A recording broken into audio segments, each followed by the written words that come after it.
Welcome to Norse Code, the #1 podcast for your Minnesota Vikings. I am your host and producer. My name is James Fagoshnik. Thank you so much for listening. Wait, no. Welcome to Norse Code. Welcome to Norse Code. What the hell? What is podcast this? For your Minnesota Vikings. Oh my God. I'm your host. We've been I'm your host. I'm your host. Dusty O'Connor. This is fake news. This is BS. Fake news. Oh my God. Why did it even bother to come back? You're fake news, man. This is exactly why I left. These spurious accusations. Is that it? You 38-7 yourself out of here. You acrimonious. But I'm going with you for 10 seconds.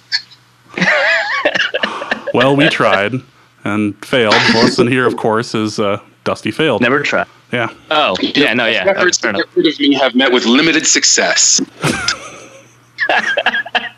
Is that what we're calling this? Limited success. I think you have your episode. I would say successfully aborted failure. Ooh. Didn't you dance under that name in college, Dusty? No, that's what it says on my nameplate on my desk. Oh. Actually, I would totally believe that at the restaurant. Yeah. Well, we wanted to say hi, Dusty. How you doing? I am well. I got to tell you, I miss doing the show with you guys, but eventually life intervenes and you can no longer live in the lap of luxury that being a volunteer podcaster affords you. Is that what we're living in? Dusty's breaking the illusion. That's what I assumed. If you keep saying things like that, we're not gonna get people over to patreon.com/NorseCode. That's true. Can they still make a one-time donation in any amount they like at paypal.me/NorseCode? They absolutely Indeed they can. Absolutely. Do you have any parting shots to tell the audience before we leave? Everyone's been curious as to what you've been up to, where you've been. If you are a professional, public assistance player, you want to tell people what you got going on in your life before we go? I don't even know what that would be. I don't know. Nobody plays public assistance. You just have the sealed copy of the board game and watch it increase in value as the nation is gripped more firmly by the neck by racism. I mean, we talked about putting our Patreon money towards a copy of it, and then live streaming Arif and I playing it. Oh well, if you do that, I gotta be there for that. You'd fly in for that one. So now you get to pick and choose which Norse Code episodes you'll be on. That's how it is. Is that going to be? I thought you guys going to be like Twitch stars or something. I mean, I assumed that since Arif has gone on to bigger, and I just figured James would reach out into the world of video game live streaming or something. I don't know. I guess I thought you guys were media bigwigs. Well, our live streaming is kind of what we've been doing. I mean, we did have the April Fool's Day episode where we did commentary for an episode of Property Brothers. So there's that. Oh my God. Yeah, that was pretty good. That was a well-received episode. But we got less death threats for that one than we did the New Orleans episode. So, wow, that's I can't say I'm terribly surprised by that. No, I've just been on that grind. They let me operate a restaurant here in Denver for some reason. That may have been a poor decision on ownership's part, but it's going really well. We've gotten a bunch of local awards for our delicious Japanese food and Japanese alcohol selection, which I personally curate. So I gotta. It's not as good as being the host of the 5th most listened to Minnesota Vikings podcast, but it's good to be part of a successful. Yeah. Really, we're splitting it, but I mean, really, it's closer to 4th, Dusty. Yeah. Libsyn numbers we've be made damned. progress since you've left. I imagine. Well, still double 10 listeners is still 20. This was addition by subtraction. Goddammit. Yeah, I tend to believe that. I did have one hot take that I wanted to share before I let you guys get to the meat and potatoes of the episode, and that House loader. No, yeah, the Vikings waive Kyle Sloter and then pick up Paxton Lynch at some point in the offseason. No, that's not it. No, and this is going to get me in hot water, which I'm going to let you. So tweet all your angry replies to at Norse Code DN. Mm-hmm. But mark my words, by week 9, Dalvin Cook down with a re-injured knee. Wow, you are an awful human being. So his Twitter account, again, is at Dusty O'Connell. Now, it may say something about being a Tide Pod, like gastropod guy, but really, this is... Gastronome. Yes, this is Dusty's account. Yes. Look for the Tide Gnome, and you'll have found the right Twitter account. Not with that word G in the gnome, right? So it's a gnome. Yeah, we're good. No, there's no G in gastronome. Well, there's other than right. It goes G and then NOME. Yeah, it's fine. You're fine. You're fine. His last couple tweets were all spammed due to a hacked account. But I mean, like, other than that, this is Dusty's account. So please feel free to tweet him all of the angry messages you can possibly tweet. Feel free to ignore if them. you feel compelled to send email, we'll forward it. Don't worry about it. Don't do that. No. I have his personal phone number. I can make this happen. Like, as a reminder, Dusty said that Dalvin Cook would get injured by week 9, just in case you needed to be reminded of why you're angry. Yes. You can I was more specific. Re-injured knee, which will probably be season ending. So put that in your collective horns and blow it. Thanks, Dusty, for reminding us why we are the number 1 podcast for your Minnesota Vikings now that Dusty is no longer on the show. Dusty helped build this podcast. Hooray. I know. How did that happen? That was dumb. This whole venture was his idea. So if you're angry, it's definitely, at Dusty. Is it Dusty O'Connell? Not like Dusty C. Is it Dusty O'Connell, right? Correct. It's just my name. I'm probably not going to look, but I'll just imagine. And again, we'll forward all emails. I'm already imagining the rending of garments and gnashing of teeth. If a PayPal donations toward the show could go toward my... PayPal donations toward the show will go toward my airfare to fly over to Denver to slap Dusty in October. So let's just, You're already coming. That is 100%. That's 100% true, and you should act accordingly. just specify in the note that you want this money to be used toward the slapping of Dusty, and I will make this happen.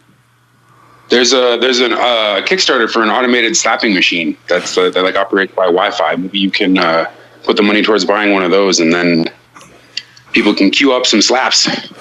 I'll live stream them. No, I won't.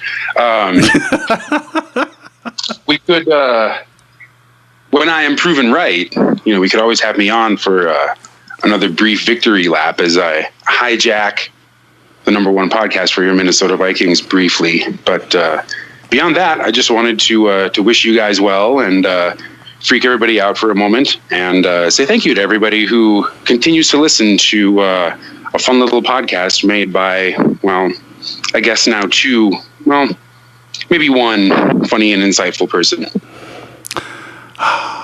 Arif and I will later argue as to which one you were talking about. Why can't it be both? I'm surprised. Because you said 1. That's kind of how math works. What if one of you was funny and the other one's insightful? It wouldn't be Dusty on the show if he didn't have like a number of the week that was wrong. The number of the week is 3, which is the number of hosts that Norse Code currently has. I'm being told by our producer that my information may be incorrect. Well, thanks so much for coming on, Dusty. For a correction never coming. You bet. Thanks, man.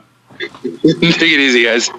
Well, thank you, Dusty, for that Lovely introduction.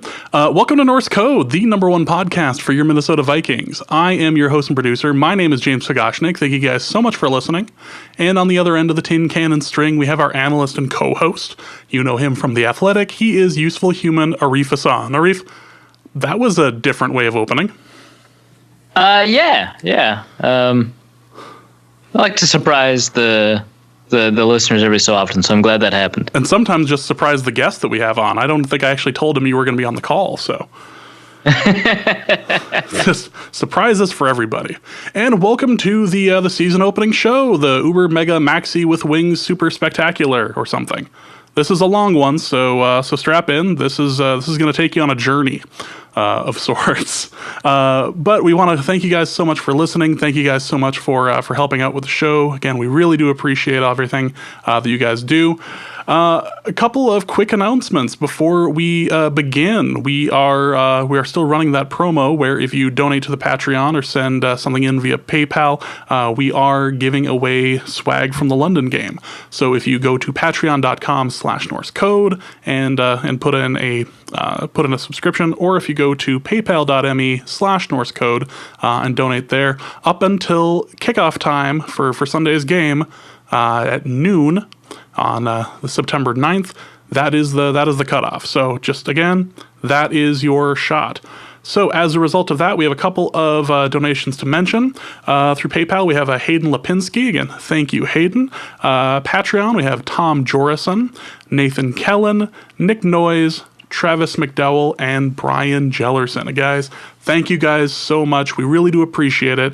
This is really cool, and I hope you guys are going to like the surprise. We are going to be drawing for that here shortly after the game starts. So I'll be sending that out to you guys. So hope you enjoy it.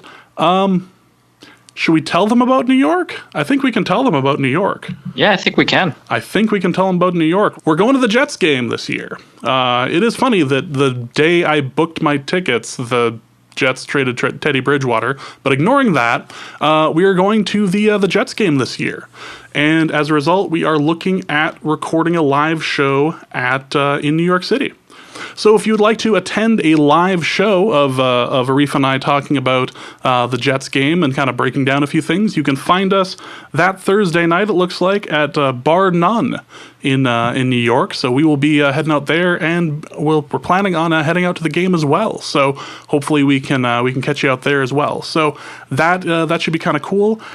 We're looking forward to this. This should be really interesting. I did not get to go to the London game, and we felt that New York, with the potential of a Bridgewater, was going to be a pretty good idea. And now with the Jets kind of transitioning into a younger team, this could be an interesting game. Yeah, no, for sure. I think that, the Jets are potentially, we don't know if they are, but they're potentially on the come up, and they kind of want to repeat the success that I think non-Vikings teams, because the Vikings have kind of just bought their quarterbacks, but non-Vikings teams have gotten to where they are. And we'll see kind of this contrast in styles as they try to assert themselves. Pretty much, yeah. So that'll be happening, and just triple checking the date on that. I believe that is going to be, that is October 21st is going to be the game. So the taping is going to be on that Thursday, which should be the 18th. So we're going to have a lot more information for that when we get a little bit closer to it. But that should be really cool. We're really excited to be heading out there and potentially hanging out with a couple of Vikings fans in New York. So we've got that. We have interviewed Dusty in a manner of speaking, or at least confused him. We also have a special guest that we'll be bringing on in just a little bit. His name is Evan Sowards. He is a writer for 49ers Hub. So we'll be talking about the game coming up this Sunday. I suppose the first thing that we should do, now that we have all the formalities out of the way, is talk about the 53-man roster. We have some big news out of this. We have Terrence Neuman retiring and joining the coaching squad. We have Brian Robison being released, and we have a new punter. So we have lots to talk about. I suppose we should start with Terrence Neuman. Yeah, it's kind of cool. So there's a couple of stories out there. I'll, of course, link to one in the show notes from The Athletic because I'm a shill. But in Terrence Neuman joining the coaching squad, there's a bit of like a cool story there. He's talking about how the 53-man cutdown day is like the worst day in the NFL for so many people, and even for people who aren't cut, it's just such a stressful day that he said he thought it'd be selfish of him to take up essentially a cornerback spot that could have been reserved for one of the younger defensive backs. And, in most years that's kind of not that meaningful. But in this year, when the Vikings very clearly had like kind of a cornerback crunch, we've been talking about it all offseason, that is really meaningful, because that could be the difference between whether or not, like, say, Holton Hill, makes the roster or not. And, he talks, he said his official coaching position was BMF, which, I don't want to lose the iTunes clean rating, so I'm not going to spell it out, but I think you can guess. But he does what you'd expect to do. He's kind of the assistant defensive backs coach under Jerry Gray, which I think means the Vikings coaching staff has like over 10 Pro Bowls just with the defensive backs alone, which I think is kind of funny. But yeah, he already kind of occupied a coaching position with the Vikings. Now, instead of being in the locker room, he's got his own office. He, in the story, he talked about how he's kind of uncomfortable with it and how weird it is that they're calling him coach. His teammates with him like a couple weeks ago.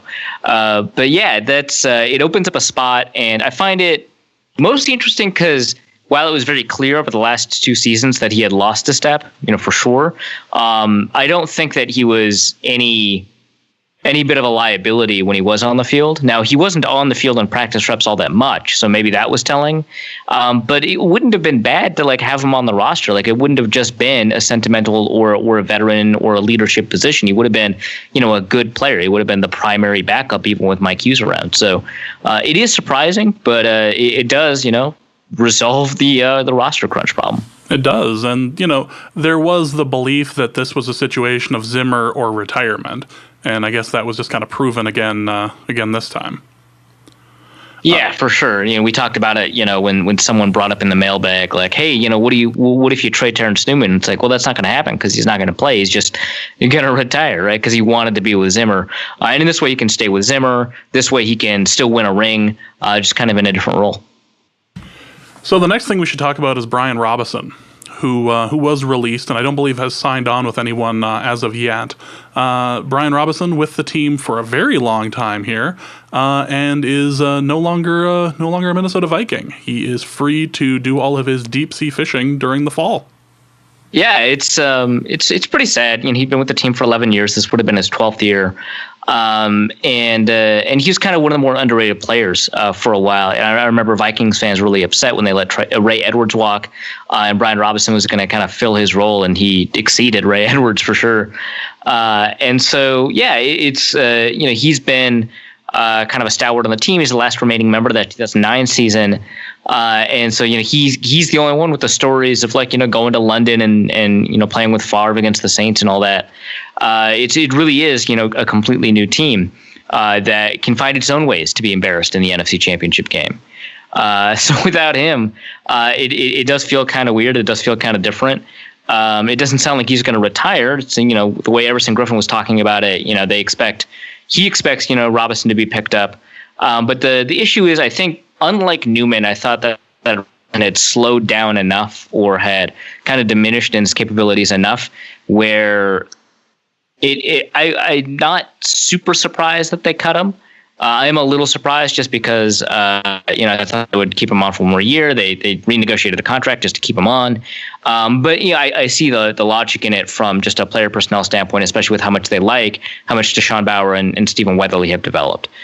So surprising, not as, I think, as impactful as Terrence Neuman leaving from an on-field standpoint, but certainly kind of a momentous occasion from the perspective of like what he brought to the locker room and off the field. Yeah, as a from a historical perspective, it's huge.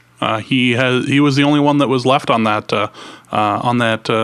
2009 team, and it's telling that it's kind of a weird thing because as he was starting to come up, Jared Allen was starting to leave.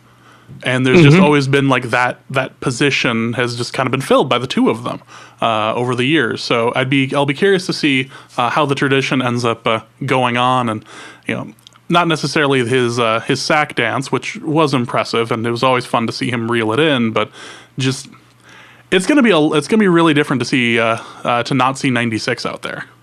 Yeah, for sure. So we also have a new kicker. Well, punter anyway. Matthew Weil. Yeah. That I want to say came out of nowhere, but I'm willing to bet that there was a good reason for it. Yeah, no, I mean, I get it, right? Like, I understand. I was never very impressed with Ryan Quigley. I know fans talked a lot about how, he didn't kick any touchbacks or anything, and that's like good. But personally, for me, it wasn't enough because he wouldn't generate enough yardage on non-touchback, threatening punts for him to make up for it. And then the kicks he had inside the 20 were basically just kind of just inside the 20. He didn't really kick very often to the 10 and to the 5. So he was very, very cautious as a punter in situations where, you would want to prevent a touchback, and he didn't have a big enough leg in situations where you just kind of wanted that big leg. He ranked 25th to 27th, depending on the measure, in expected yards generated essentially by punters. Some of that has to do with the fact the Vikings punted in negative expected point situations, so they punted a little bit too often, as they approached the 40. So that's not his fault. But some of it is just because he couldn't generate enough of an advantage as a punter. So I was always kind of critical of him, or I shouldn't say critical because I wasn't very outspoken or vocal in my criticism, but rather I was always unimpressed with him. And I was kind of happy, if they had a plan in place to let him go. But I didn't expect this because there was no talk about it. We did hear Sam Ekstrom at ZoneCoverage.com wrote a piece about how it's not just the coverage units that the Vikings are hoping to improve on special teams. Now, obviously, the kicking game, that's why they have Daniel Carlson, but the punting game as well. And one of the things that Matthew Weil brings, aside from just like these gross net yards per punt, I think he was second in the preseason among all punters in gross net yards per punt, but also he brings an element of hang time, which can help the coverage teams get downfield by the time the ball arrives. There's a huge difference between 4.9 seconds and 5 seconds on a deep punt, and his ability to kind of leave it in the air hanging is really important. He's been on a number of teams, but he's never won the starting punter job. And it's kind of difficult to say he won the starting punter job of the Vikings because he never competed head to head with Quigley. But it'll be interesting. They've talked a lot in the past about how important it is that the long snapper and the punter and the kicker develop this chemistry and whatnot. And that's not happening, right? Because he's completely new. So I guess they'll spend a lot of time, long snapping and stuff. I assume that just means the two of them are going to spend a lot of time spent a lot of time at the state fair, just, walking around, getting to know each other, trying each other's deep fried candy bar, that sort of thing. Yeah, chemistry. No, normal punter, kicker, long snapper stuff. Exactly.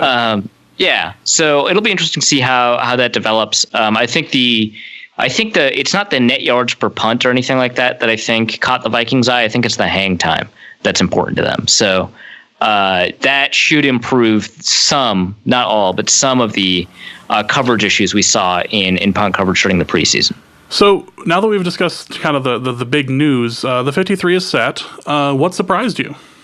Nothing about the 53 was super shocking outside of the stuff that we talked about. I guess having 5 running backs instead of 4, including the fullback, that was really surprising to me that they decided to keep both Rock Thomas and Mike Boone. I was also surprised that they decided to cut Afadi Odenigbo and kept David Perry. But Perry played well in the preseason, and I understand kind of the thought process behind keeping that defensive lineman there because they don't really have true nose tackle depth behind Linval. They just kind of flexed Jaleel Johnson out to the nose where he was. I don't think he's a natural nose, so I understand why they wanted a nose tackle depth, but it also is just less important to have nose tackle depth than 3 technique depth. So I'm kind of surprised that they weren't just going to let Johnson do make work nose tackle stuff while they kept Afadi, who they invested a lot in terms of developing and who looks like he has developed. They lost him on waivers. They couldn't sneak him out of the practice squad. The Browns picked him up, but. Yeah, the running back thing was pretty surprising, just because the Vikings haven't really kept 4 halfbacks before in a long time. But the Eagles did, right? They had Jay Ajayi, Corey Clement, Darren Sproles, and Donald Pumphrey. So they brought an offensive coordinator from the Eagles, so you can kind of see where the through line is. But they didn't have a fullback, and here we are with a fullback. So a lot of running backs, kind of surprising. I wouldn't have been surprised with either seeing either tight end cut with between Tyler Conklin and Blake Bell. None of them were too great in camp. We kind of called the Kendall Wright getting cut thing, so not a huge surprise there. Tavares King would have liked to see him, but he was injured. And I thought Brandon Zylstra was the better receiver between him and Chad Beebe, so that made sense. And Stacey Coley was really good when he was healthy. So all of that makes sense from the receiver side. The linebacker stuff, I guess I expected Rashard Cliette, but like it's the fifth linebacker. I'm not like overly concerned that they decided to keep a different linebacker instead of him. Safeties, they kept 5, which, was going to be in the conversation as soon as they, brought in George Aloka. But Kearse was the most at risk there, and he survived. And we ended up with the 10 players on the practice squad, including Chad Beebe. Is there somebody you would have liked to throw on the practice squad that we did not get a chance to sign? Let's see. I'm not paying too much attention to, like, say, other teams, but in terms of, like, who got cut from the Vikings that, be super interesting to have on the practice squad, I'm not... Did Horace Richardson make it? I don't remember that, because he wasn't in the first wave of announcements.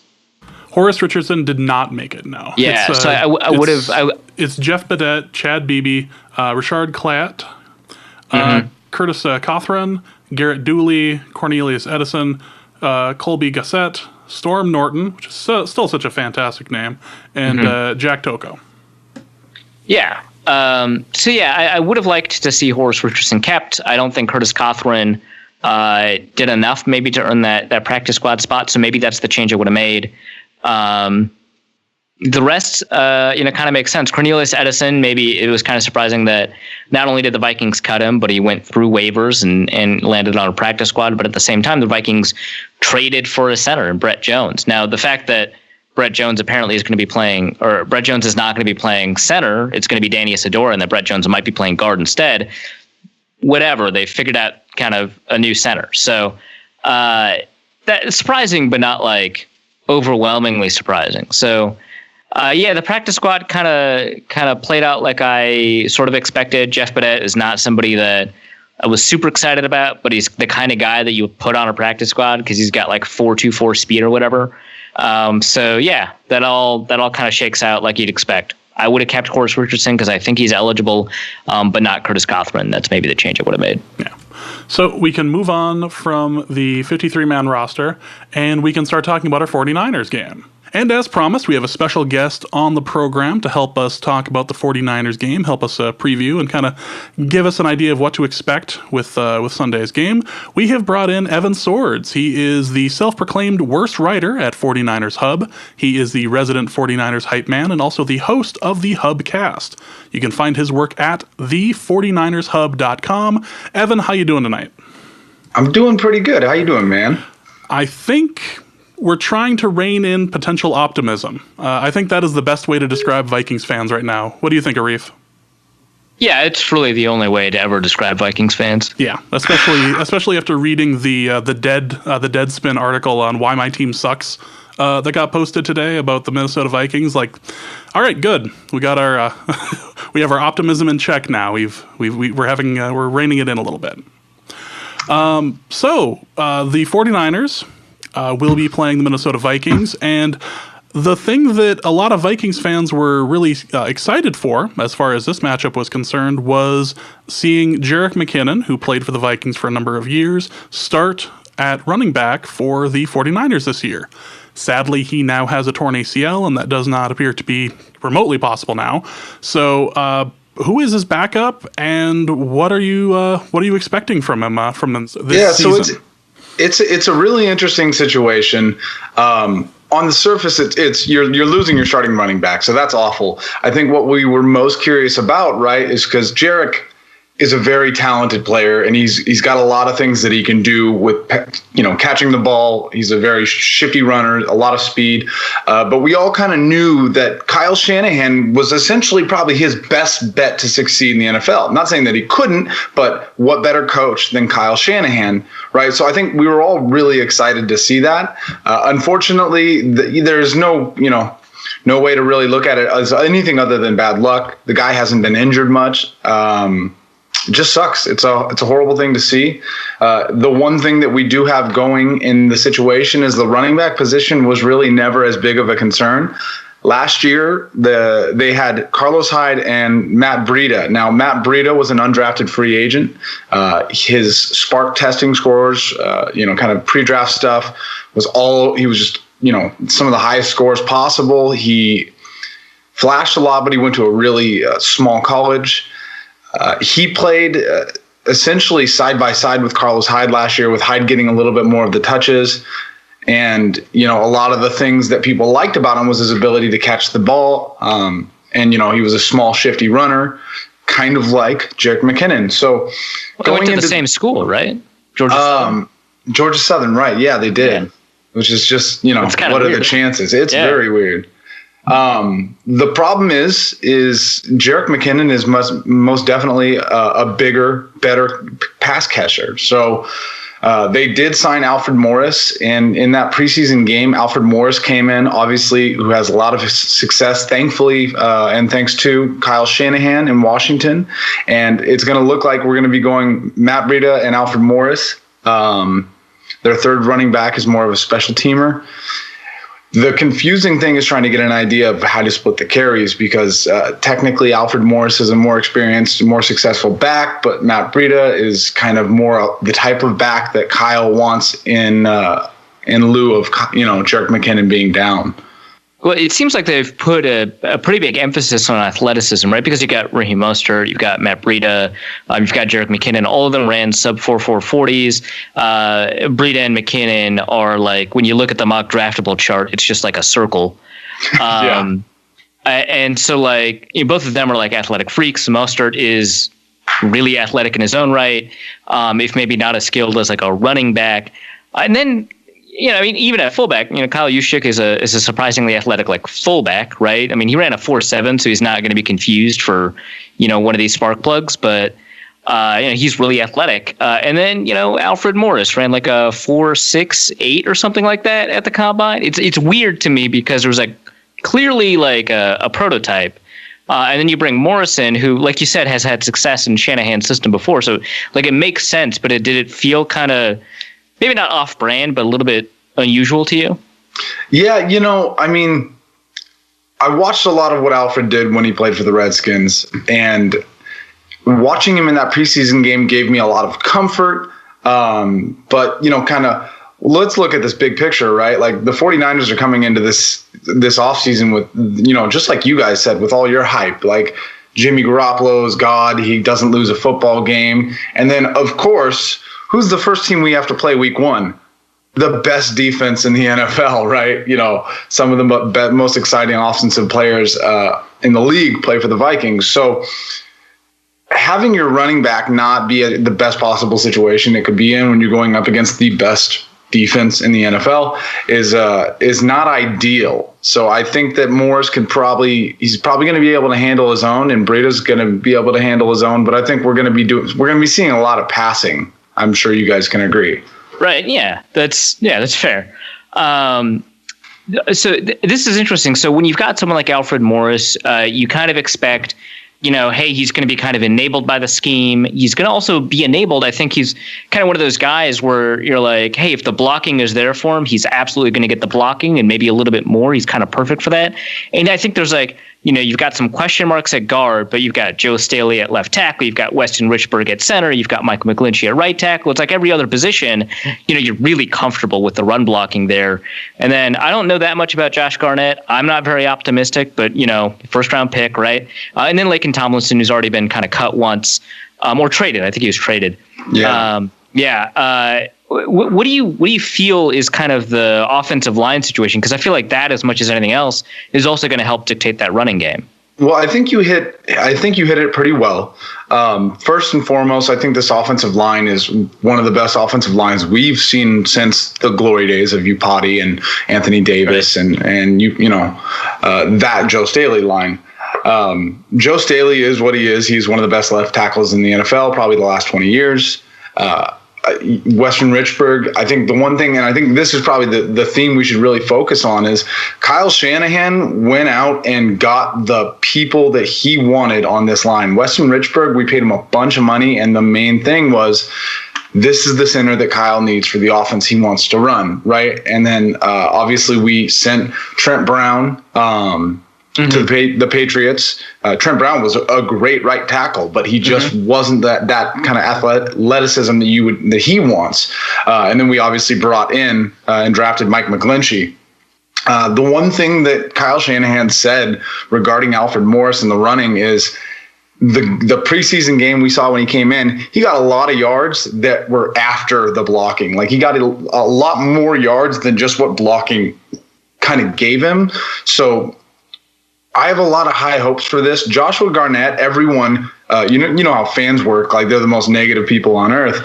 They were like, this guy who's a first round pick 2 years ago, we need to cut him. He's not good enough. He's going to get beat out. And I'm just like, hey guys, you need to relax. There's a lot of talent there. He had a bad situation his first rookie year. Like, maybe let's just chill and see what he can do. And sure enough, he gets into camp, gets healthy, and he beats out everybody that they thought was going to beat him, and he's here, and he's going to be starting. So I'm not optimistic, but I am recognizing that the dude's got talent. He came from a good program in Stanford, and I would imagine he'll probably do a little bit better than we were kind of expecting.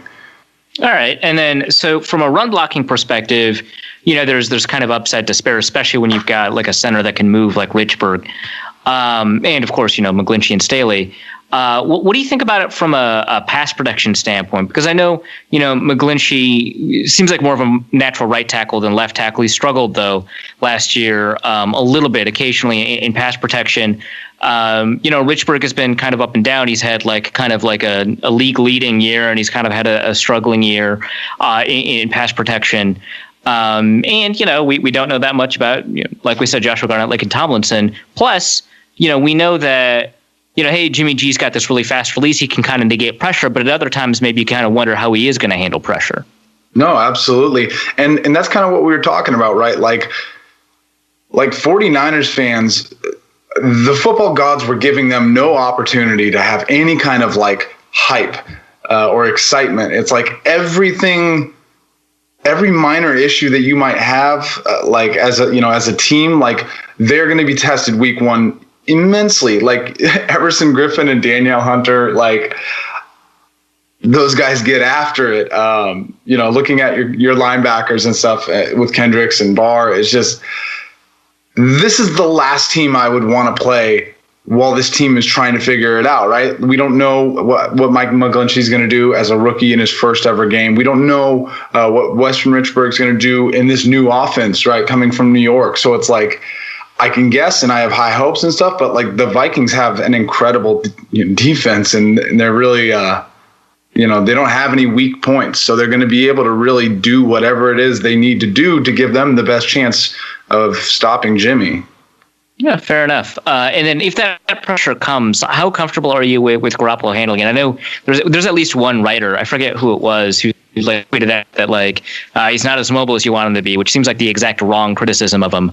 But we do know that kind of coming out of college at Eastern Illinois, he had a tendency to kind of flinch against pressure, not necessarily play poorly, but physically would flinch against pressure. And still you put up, I think, decent numbers against pressure once you break it down. But, that concern is kind of lingering in my mind. But I mean, he's got the fastest release of a quarterback in the NFL. It feels like he can kind of negate that. What are your thoughts on, when pass rusher is, coming from, the edge or up the center, how he responds to that? So this is where I turn my fan dial all the way up. I mean this sincerely.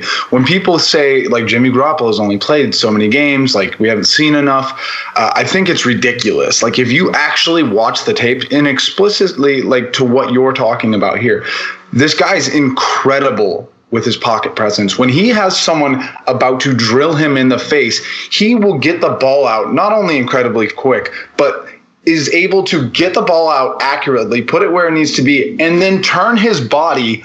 He has the presence of mind to move his body in a situation where he can withstand and take less of a hit, less of a direct contact from that tackle. It's it's one of the most amazing things I've ever seen as far as quarterbacks do. And obviously he's got a lot to prove, and he's got, a huge contract to prove and all these things. But like, I've watched Alex Smith play for years, right? I watched Colin Kaepernick play. Like, this is not that. Jimmy Garoppolo, the guy knows how to move around the pocket. He knows how to get the ball out. He's able to read and go through his progressions and know where to put the ball in the best, it's just, he knows what he's doing, and he's got a really, really high football IQ in that. And I think whenever you watch any of his games, you watch, obviously against the Jaguars, who have a great defense, and watching the Titans, it's like probably the one thing I'm the least concerned about. Well, actually, my next question was going to be about that Jaguars game. I think it was it wasn't week 17, it was week 16. No, it was week 16 because they were still in play. Like it wasn't a one-off game like the Rams. They were still working for a playoff spot. So that game, the 49ers scored like oodles of points, right? Like 48 points. 44, yeah.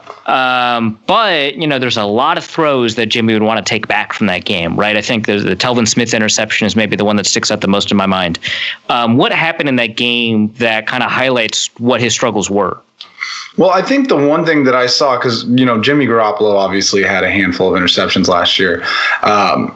I think it was about 50-50 when you were really looking at them. There was a couple that got tipped, which you can say, hey, maybe bad ball placement. Sometimes maybe not. But the guy is not afraid. I'm not going to say he's like a Brett Favre, right? Like, he's not afraid to put the ball where he thinks it needs to go.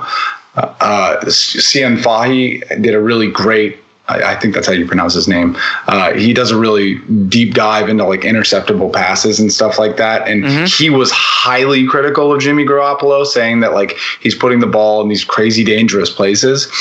And that's the one part where I'll agree. We don't really have this kind of like we don't have enough right now to be able to look at it and give an overall perspective on whether or not he's, throwing it dangerously and putting it in bad situations. But what I can say is most of the time it worked out in his favor. There were passes that could have been intercepted that got dropped.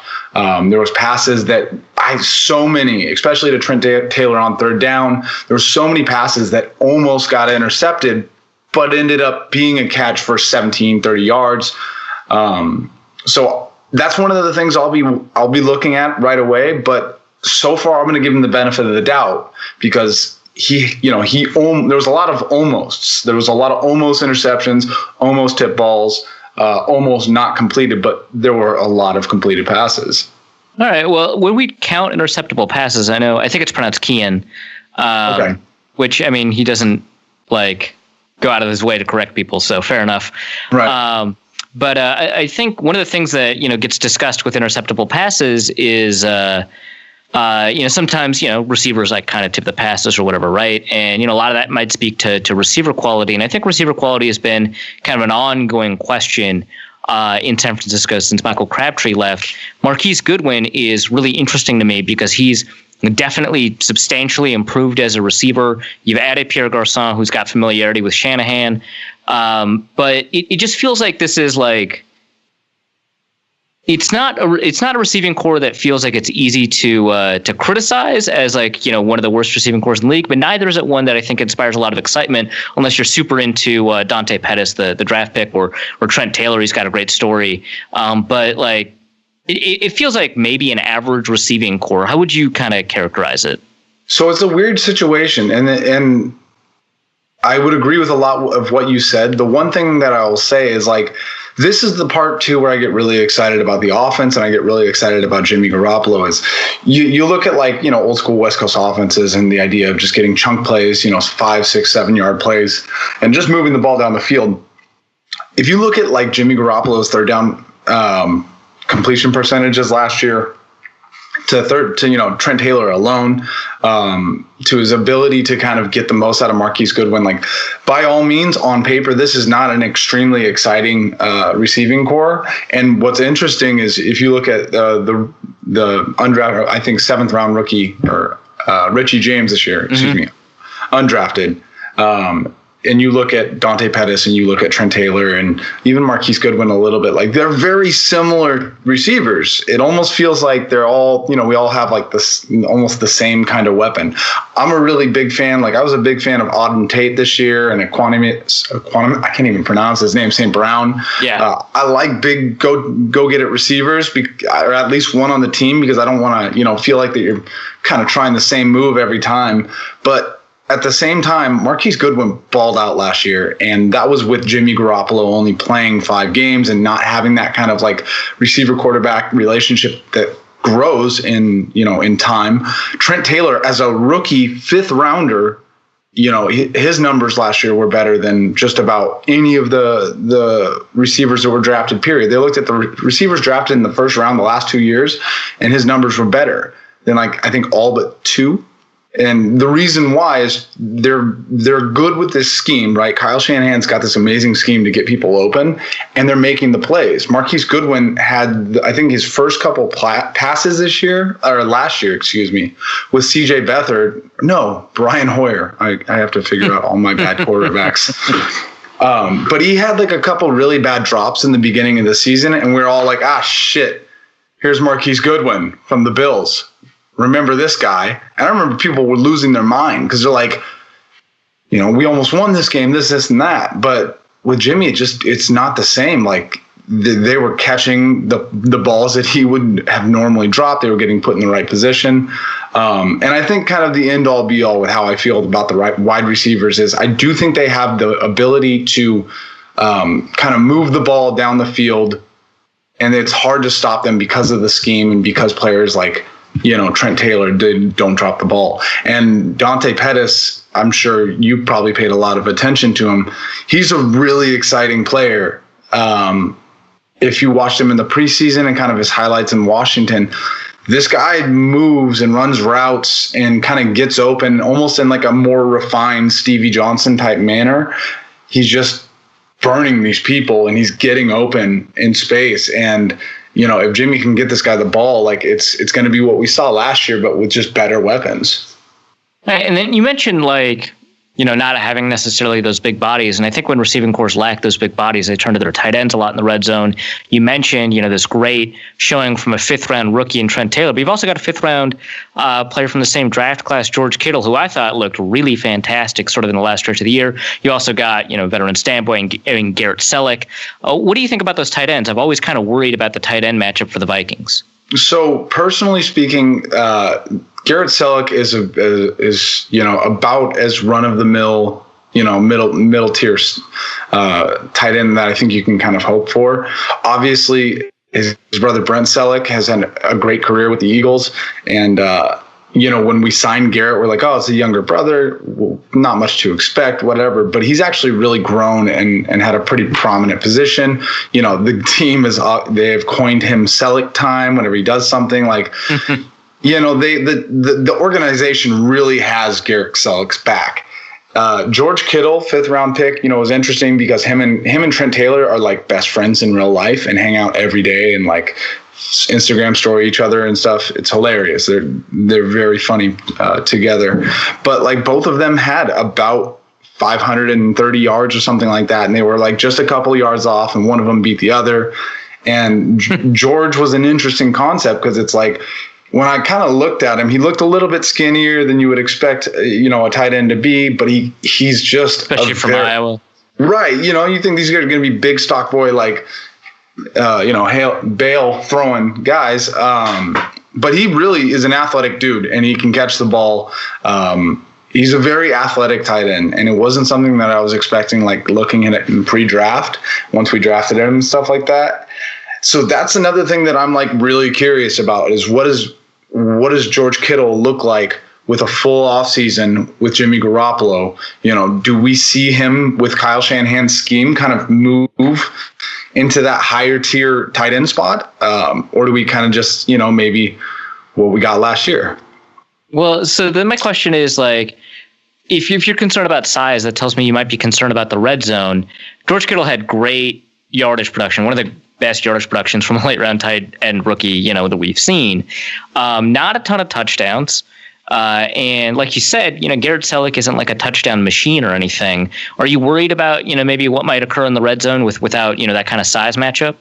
Well, so that's one of the things that I think all 49ers fans need to be kind of cognizant about, especially watching Jimmy play those 5 games. I am incredibly excited for my Robbie Gould draft pick in fantasy football. like I'm incredibly excited because last year they were able to, they had a great third down conversion. They were able to drive the ball almost seamlessly, but they did have red zone issues, and Robbie Gould scored a lot of points last year. So yeah, absolutely. I do have, kind of concerns. But that's kind of where we're at right now. I was excited about Jarek being able to catch the ball out of the backfield. I am still very excited about Dante Pettis. I think he's going to be a great red zone receiver. Just, especially goal line stuff, trying to get open and break away from defenders and stuff. I think he's going to be incredible. And I think kind of that second year with Trent and George Kittle, should get better, right? Like, if you're looking at the 49ers fan, even if you're looking at the team as a Seahawks fan, you're not really going to point to any of the offensive positions and stats from last year and go, oh, it's going to get worse. Like, you're expecting logically with another year under the belt, giving a full offseason for Jimmy Garoppolo to learn the offense and work with Kyle, they're probably going to get better. Yeah, fair enough. Let's switch tack. Let's talk about the defense. I believe there's 2 Vikings alums on the defense, Anton Exum and Elijah Lee. I might be missing one, but those are the 2 I can find. Yeah, Elijah just got a contract. Yeah, that's props, man. They're pretty excited about him in Minnesota. So let's talk about, let's go backwards to forwards, because I think it's more interesting to talk about the secondary than it is about the defensive line, even though I'm a pretty big Eric Armstead fan. What do you see out of, well, first of all, is Jimmy Ward a cornerback or a safety? So the interesting thing is, first things first, we have to ask, is Jimmy Ward healthy or not before we figure out his position? It's crazy because he did have we had some bad cornerback issues, and he came in and played corner, and he had some really great games. And there was kind of, how fan bases follow these players. They're like, oh gosh, he's about to break out. He's about to be this top tier defensive back. And he had a couple games where gosh, he's really doing great. PFF was coming out with him having just great stats at end of game, or this is going to be another great draft pick. And then he got injured, and then he started, switching back and forth between cornerback and safety. I don't know, and I don't think necessarily that there is a definitive answer for what position he plays. I know that when he's healthy, and I think under the right scheme, he's probably better at corner. But he came as a traditional safety in college, I think. So it's I think fans probably want him to play safety because that's what his position was. But I think the coaches are looking at him and seeing that he's, obviously a very hybrid type player. So they want him for both, just his depth. And then we can actually ask the same question about Anton Exum. He played cornerback at Virginia Tech, was an incredibly powerful hitter as a corner, converted to safety with the Vikings, but in his final year with the Vikings, took a bunch of nickel corner snaps and actually looked pretty good there. Is he playing as a cornerback with the 49ers or as a safety? Well, so the interesting thing is because, Anton, obviously, this guy had not great. He had a pretty decent career with the Vikings, and he was a pretty, I would say he did really well. And everybody knew who he was. You heard that name, he's a good defensive back. I don't really expect him to have a huge input on this defense. Right. I think he's probably going to be more so a backup. Honestly, I think maybe you might be looking at him as someone to get cut throughout the season. Mm-hmm. And I think that's interesting because the Niners for a very long time had awful depth at the cornerback position, and it seems like the defensive back position in general, we just have a lot more depth now. So it'll be interesting. DJ Reed, if you're familiar, drafted late, and 5th round pick or something like that. Yeah, it was a fifth round. He's kind of the same concept, right? And he's come in and he's played really well in camp, and people are pretty excited about him. So I would assume people like him obviously seeing how Jimmy does. Like, all of these things are going to kind of contain whether or not that kind of the other guys even see the field. Sure. No, fair enough. So let's talk about the starters. Obviously, Richard Sherman is kind of the premier defensive back, but I don't know if he's fully healed up yet. If you expect him to be kind of the elite corner that he was, or what fans expect, or what the coaching staff expects from him. Well, I think the coaching staff probably expects a lot because he is an absolute professional. I think he's the guy that you want on your team and that you hate playing against. Achilles injuries are hard, especially for 49ers fans. We lost Navarro Bowman in a rough way to that. And we were thinking Navarro Bowman's going to come back healthy and he's going to be the best linebacker in the NFL again. And those injuries are really hard to come back from. And obviously there's a lot of backpedaling, a lot of movements, a lot of running for Richard. So it's going to be tough, but he's looked good in camp. And then his first game where he actually got to play, they weren't throwing the ball his way. And then the one time that they did, he had an actual pass breakup. So seeing him actually get out there, play, and then shut it down was really important. Yeah, fair enough. That's good. That's good to hear. Akella Weatherspoon, I think a third-round pick from not this most recent draft, but from before. Yeah, from Colorado.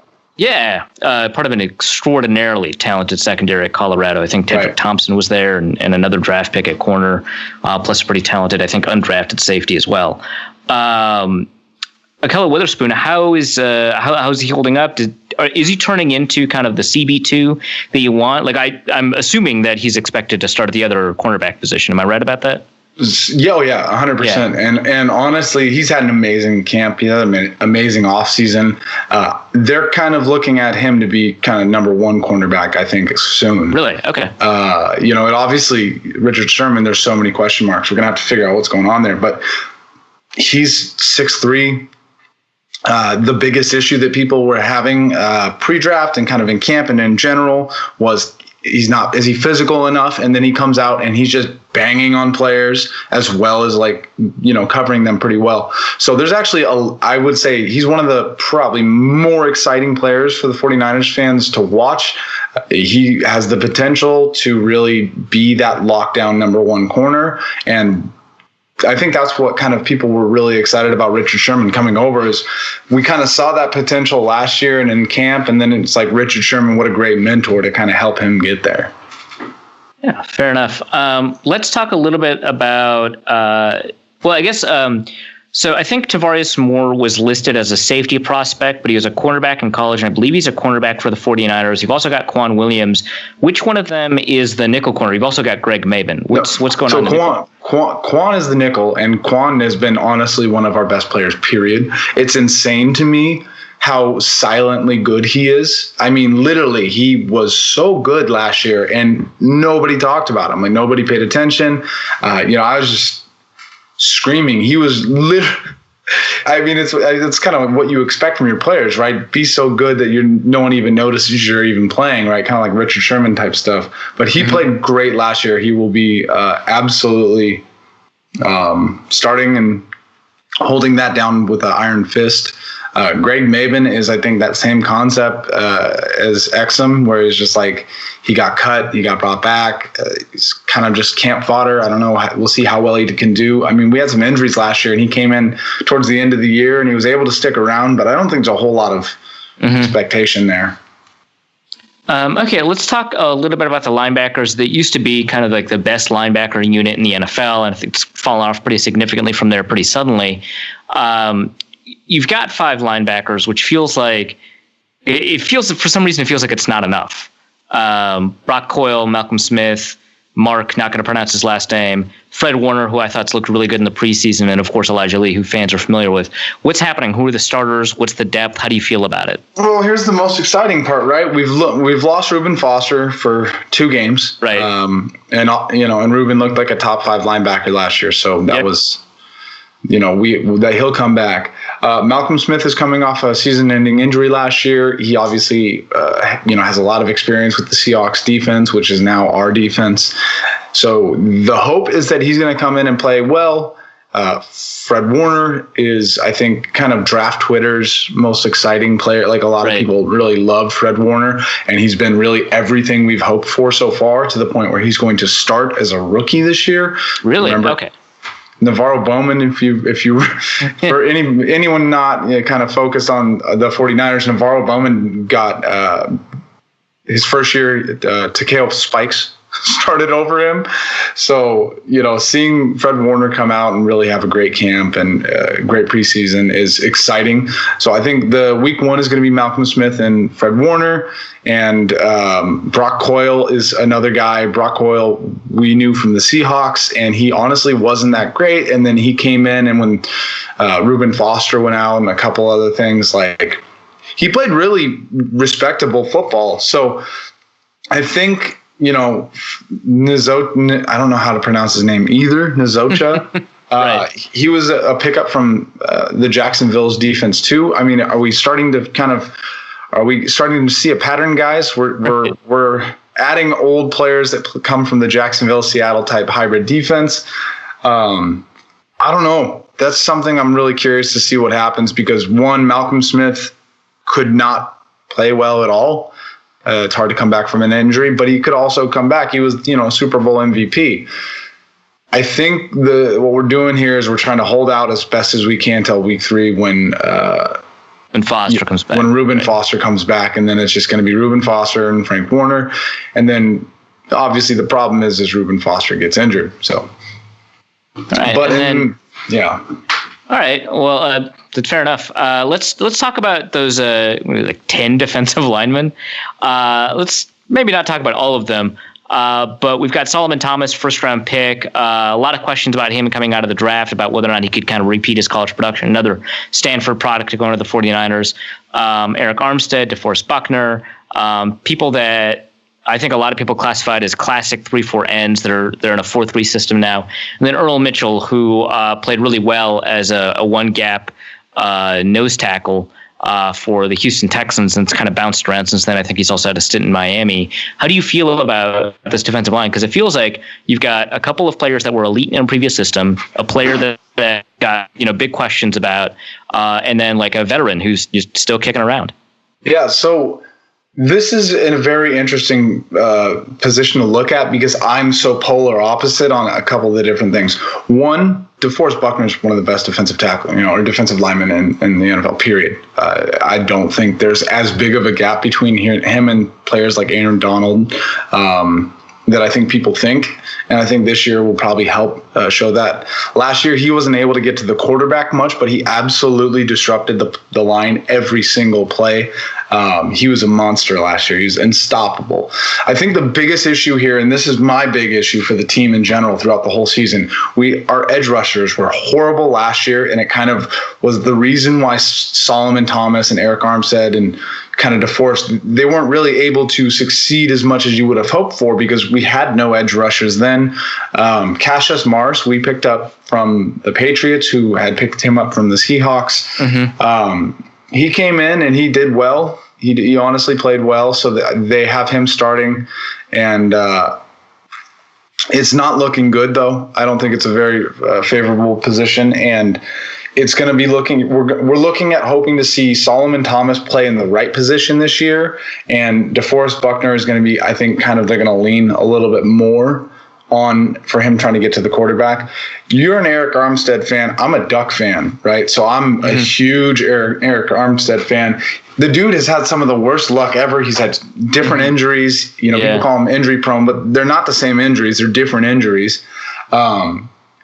He's an absolute monster. I think he's incredibly good, and he's one of the players I'm most excited to watch this year, because he's healthy and he's damn good. And everyone's like, no, cut him. And I was like, you're crazy.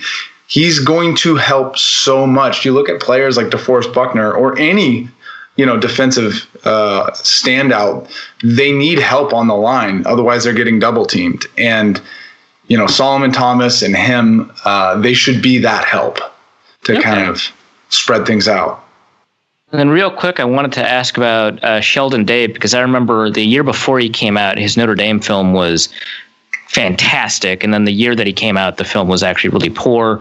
And I think he struggled in the NFL since then. But he comes from, the Jacksonville kind of cover 3 defense. He's on the roster. How does he look? So it's exciting. Like, honestly, it's been really cool because Sheldon Day, for anyone that doesn't remember, he was doing okay on the Jacksonville team, but they have a lot of talent, especially on that D-line, with Yannick and obviously Calais Campbell. So I think not only was he maybe just not in the best position to succeed, but obviously had really good players in front of him. He got cut.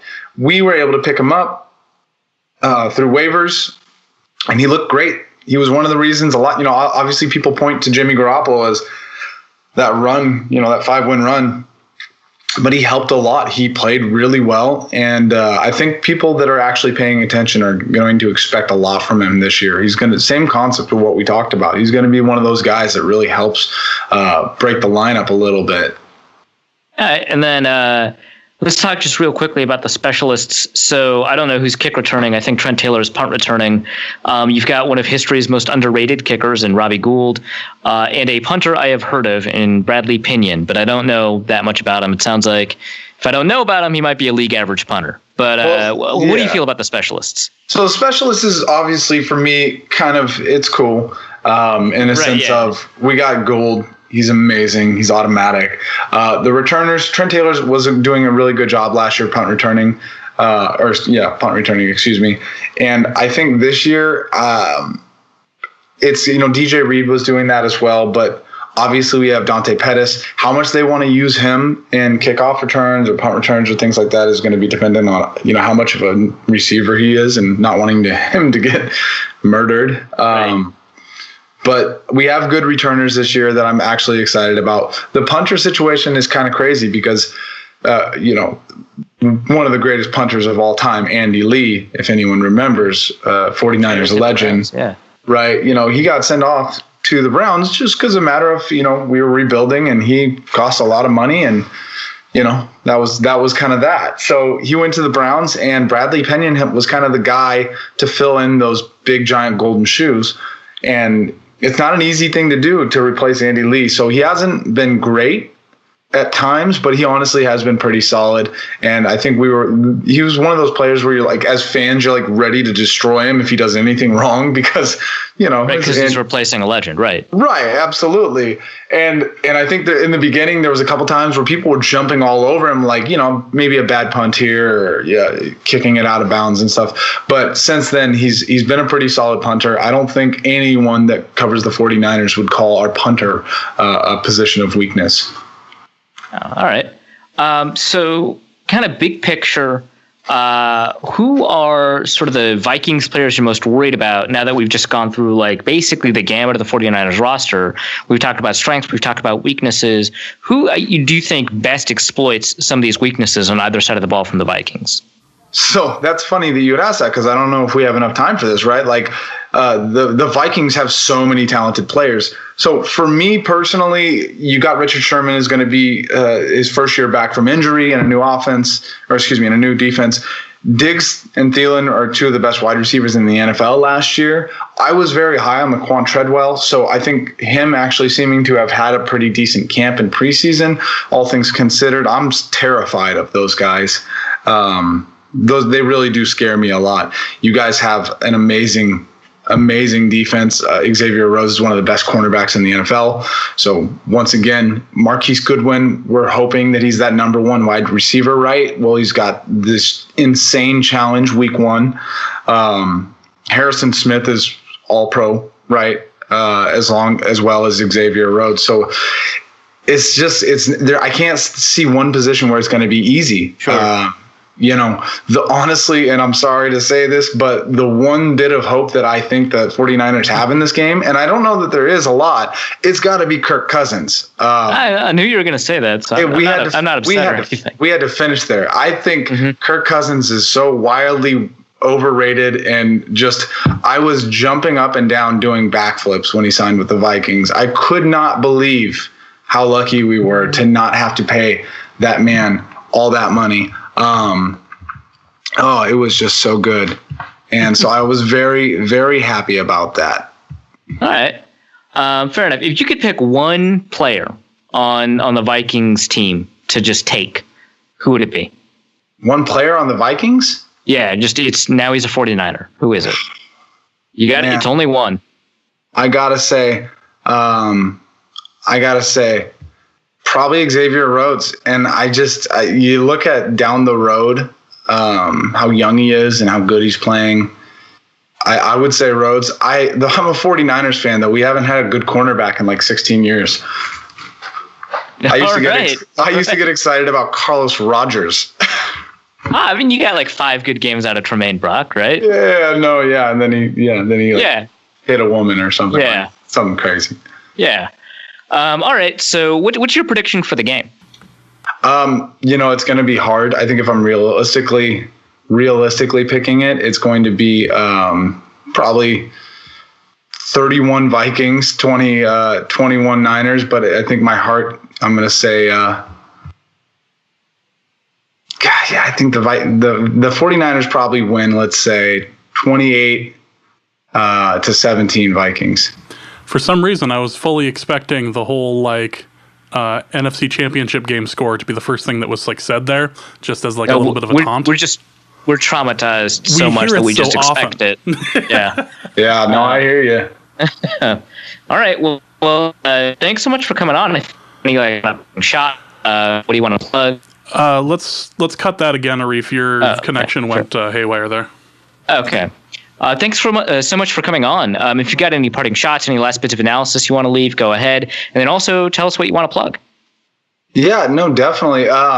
You can always find us on the 49ershub.com. Definitely, obviously, we're there. And my podcast is called Hubcast. You can follow me on Twitter. It's EvanSowards. That's Evan Sowards.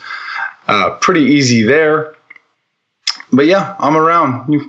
I'll be on Twitter just about every day of the week. So, all right. Thanks so much, man. Yeah, thanks for having me on, guys. I wish you absolutely no luck whatsoever. And to you the same. Indeed. All right, guys, take care.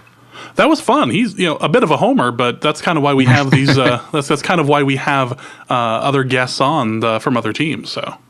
Yeah, I think it gives us a unique perspective more than me just saying, yeah, I watched, a couple of snaps, Matt Breida in the preseason. Seems good.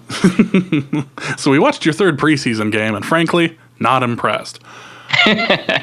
All right, one of the biggest stories of the entire offseason happened this last week when the Bears signed Kahlil Mack. They traded a few picks from the Raiders.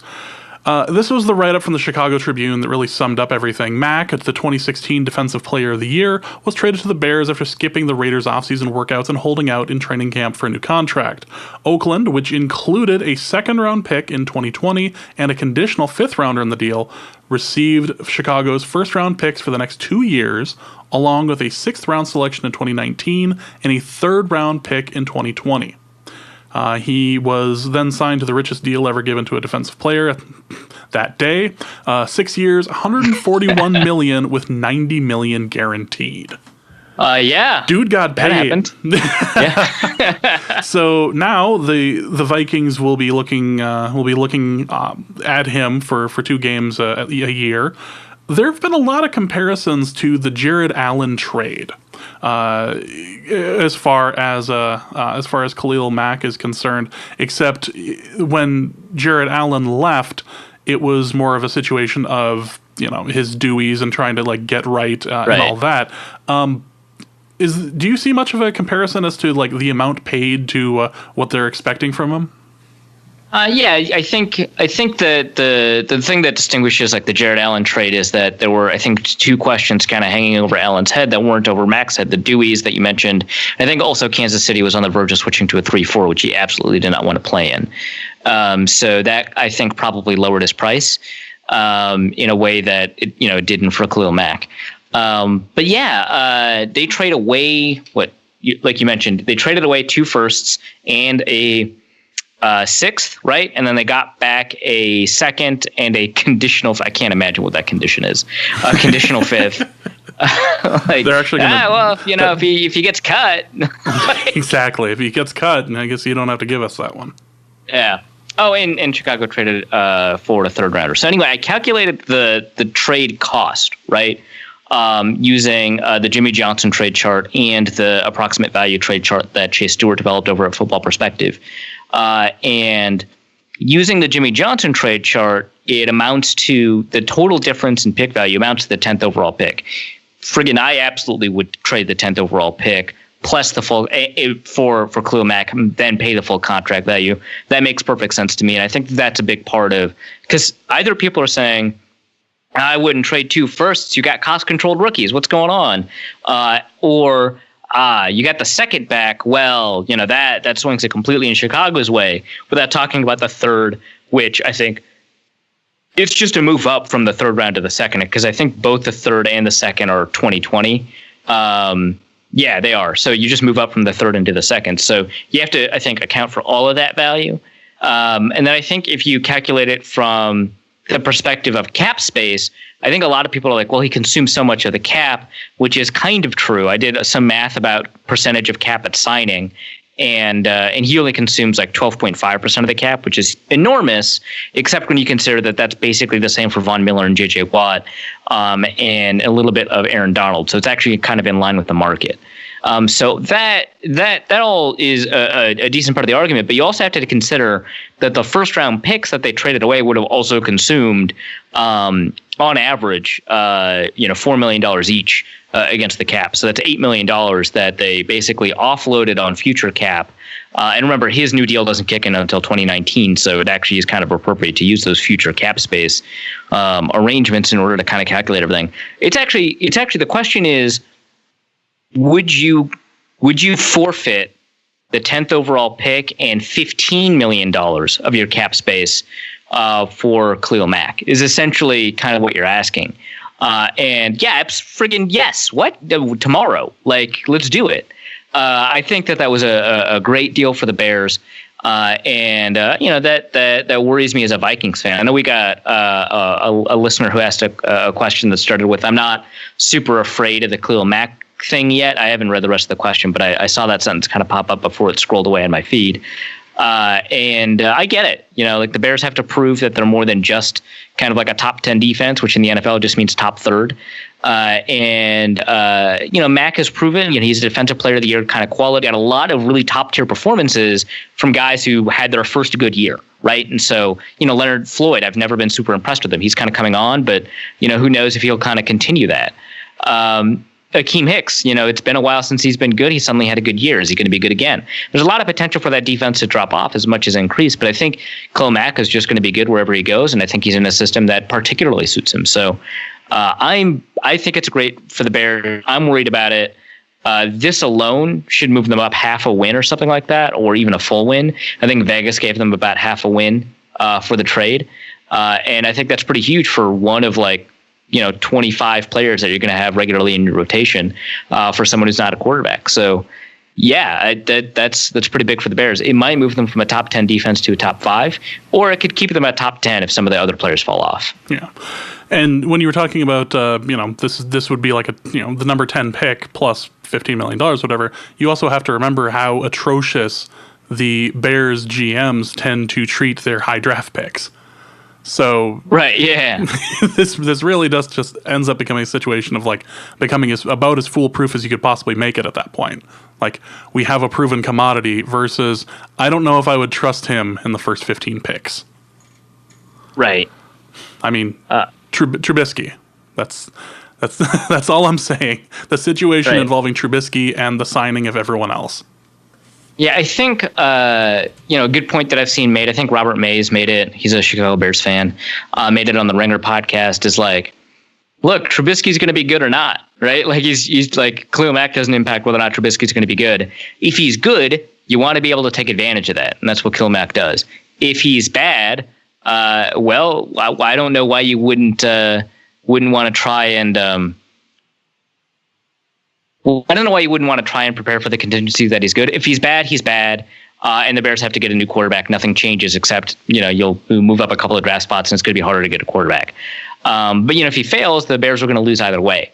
So it makes sense from the Bears' perspective, kind of regardless of what's happening with Trubisky. I think from the perspective, for me, someone who covers the Vikings and is, I don't know if I can say I'm a fan anymore now that I'm with the Athletic and I'm all professional, but everyone knows I'm a fan. So as a Vikings fan, I've seen your jersey collection. Yes, I think that counts, or at least your shoe collection for that. Yeah, right. Yeah, I got the Shack Attacks. I think that's the official name of the shoe.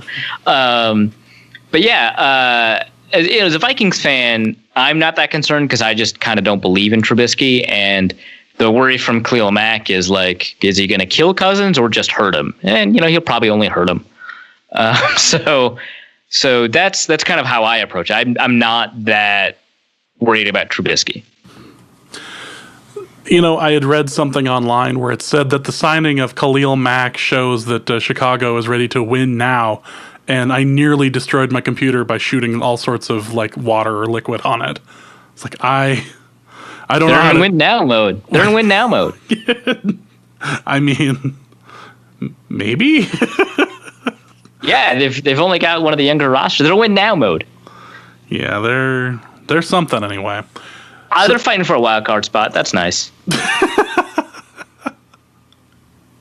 I was gonna say the Deadspin where your team sucks post said something along the lines like one of the comments was like, our main rivals are Green Bay and Detroit, and neither of them views us as rivals.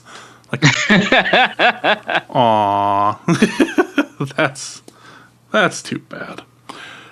So we have all of that taken care of. I think now it is time for a few preseason predictions. We will not bring Dusty on if Delvin Cook re-injures himself because we would like you people to continue to listen to us. But I think that just a couple little predictions before we start. Who do you think is going to end up with the most wide receiving yards this year? Everyone knows my answer to this. I think it's Stephon Diggs. I think of the two, he's a little bit better as a receiver. I think he's got a little bit better body control, not significantly better. They're very similar receivers in a lot of respect, but a little bit better body control. I think he's a little bit better of a route runner, and he's got a little bit more, quickness. I mean, I think Thielen tested a lot better in the 3-cone of the short shuttle, but I think Diggs demonstrates better route running quickness. Whereas Thielen is kind of better off the line, better, I think physically with the ball in the air. I know Diggs kind of outpaced him in contested catch rate last year, but I think Thielen's a little bit better in the air. But I think that Diggs' advantages kind of outweigh. So I'm going to say Diggs, and also the small evidence that we have suggests that Cousins has not developed chemistry yet with Thielen. I imagine it will come in a very short amount of time, but he has certainly developed some level of connection with Stephon Diggs. So I'm going to bank on that. Yeah. If nothing else, to start the season, he's going to have more with Diggs than anything else. I think Thielen's going to be able to edge him out of over time. I think Thielen is going to end up proving through his routes and just how just his ability to make an errant throw catchable. I really think that Thielen is going to show himself to be quite useful in all of that. Just look for the yellow gloves. That's all you got to do. Just look for the yellow gloves. So as far as the defense is concerned, who do you think is going to be the standout player, the one that we're going to be talking about the most this year? I think that's different than who's going to be the best. So Harrison Smith, I think, is going to be the best player at his position on the team. But we don't talk a lot about safeties, and we're going to talk about how, Harrison Smith doesn't get enough national attention. No one talks about Harrison Smith, and that's all probably going to be true next year too, or this year as well. But I think the player that we're going to talk about the most is going to be Danielle Hunter. I think that, he has looked insane this preseason. He's looked really good in camp, and he has looked just mind-bendingly good in the preseason. And I don't think, some people are like, maybe you shouldn't move him back to the right side or to the left side or whatever, or to the left side from the right side. I don't think that matters. I think he's just going to wreck things. So I'm going to say Danielle Hunter. I don't know.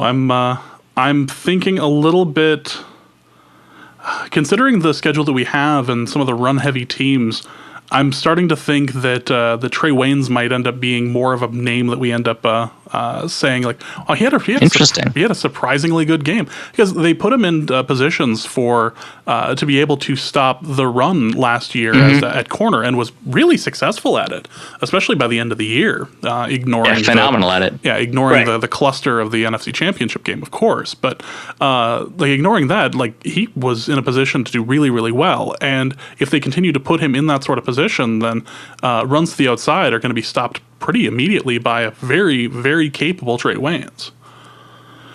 That said, you know, Harrison Smith doesn't get nearly enough press, and you know, blah blah blah. And we're used to him being amazing, so we're not going to be talking about him all that often. We're just used to that level of success.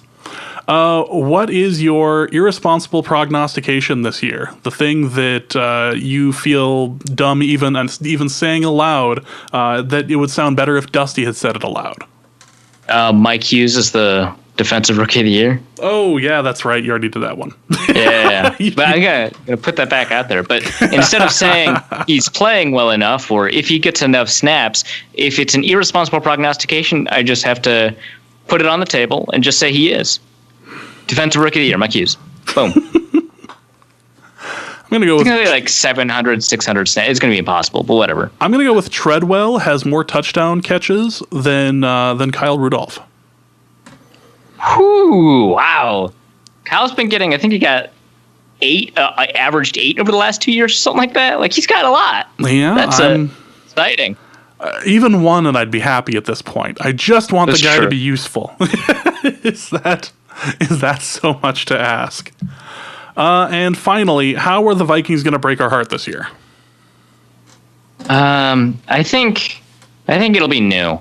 Like, I mean, we've seen 2 renditions of the blowout with 41 donut and 38-7. We've seen 2 renditions of wide left. We saw a game-ending intercept, like just a brutal interception. I feel like we've kind of been on the verge of like game-ending fumbles from Adrian Peterson, and we sort of got that anyway. So it's got to be new. And I think it's something that we've seen in the regular season, but not in the playoffs, which is just a back-breaking special teams return touchdown. Damn it, that's what I was going to say. Especially after watching it this preseason. Right. Like, yeah. Well, you let me go first, so. Yeah, well, if that's what that's going to be, I'm going to say something more tragic, like an act of God. We're talking force majeure here. Yeah, I think the plane carrying the coaches is going to be like late to it. Like, it's not going to be able to make it to something, and like the players are going to be able to make it to the game, but not the coaches. Something dumb like that, like some dumb procedural thing that isn't necessarily a rule yet, or is a rule right now and is wrong, like the sack. That's like but not a sack thing.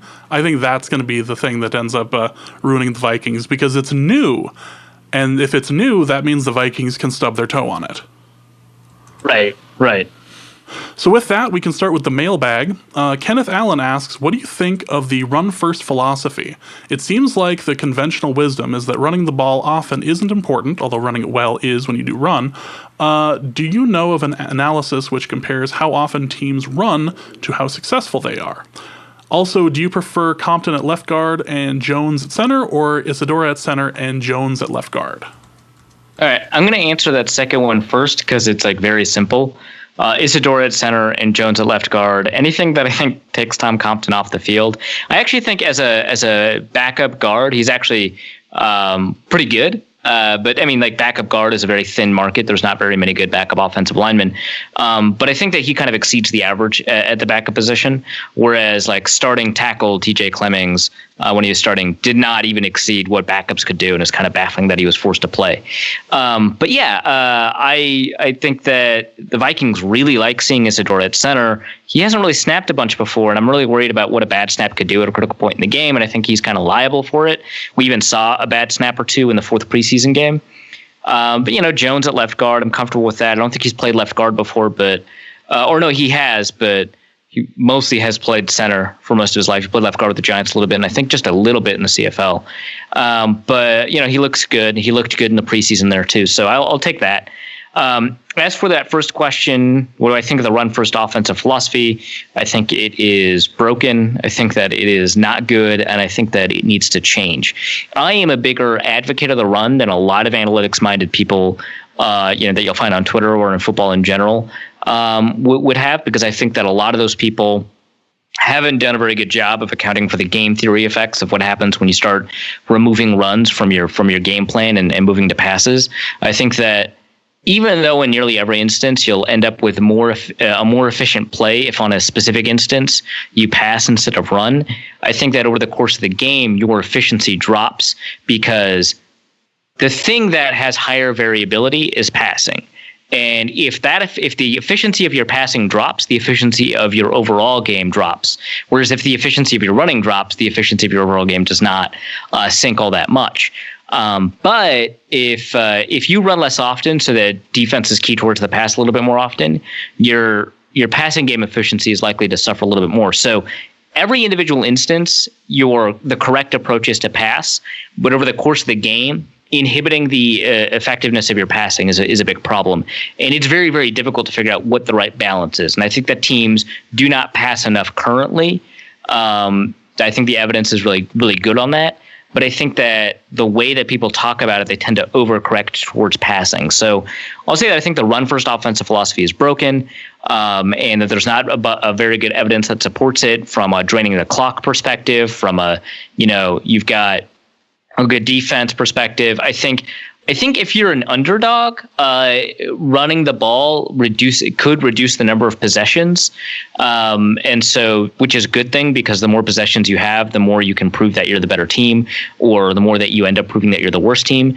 But if you just take a lot of time between snaps when you're passing the ball, which, like I said, is higher variability, you're actually probably in a better position anyway.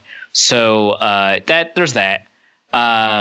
The analysis that compares how often teams run to how successful they are, there's not very much good analysis, because teams that are already ahead will run the ball a lot, in the fourth quarter and stuff like that, to, drain the clock and reduce the likelihood of a turnover, which I think the turnover likelihood is lower on running, where it's more important to drain the clock than to advance the ball, unless, you require a first down or something like that.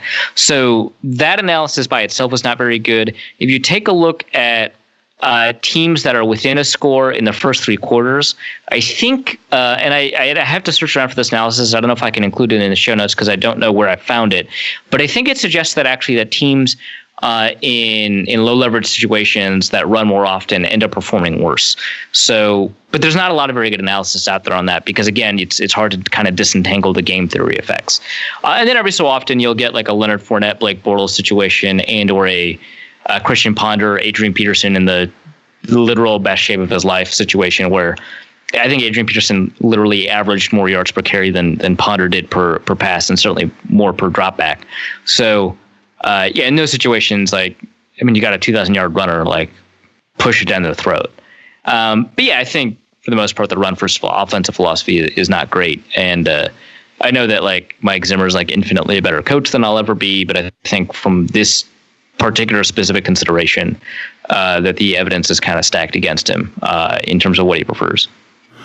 So the HVAC repairman asks, 5-on-5 dodgeball game, Vikings offense versus Vikings defense. Who are the players on each side, and whose career ends in the inevitable freak accident that happens, because that is a very Vikings thing to happen?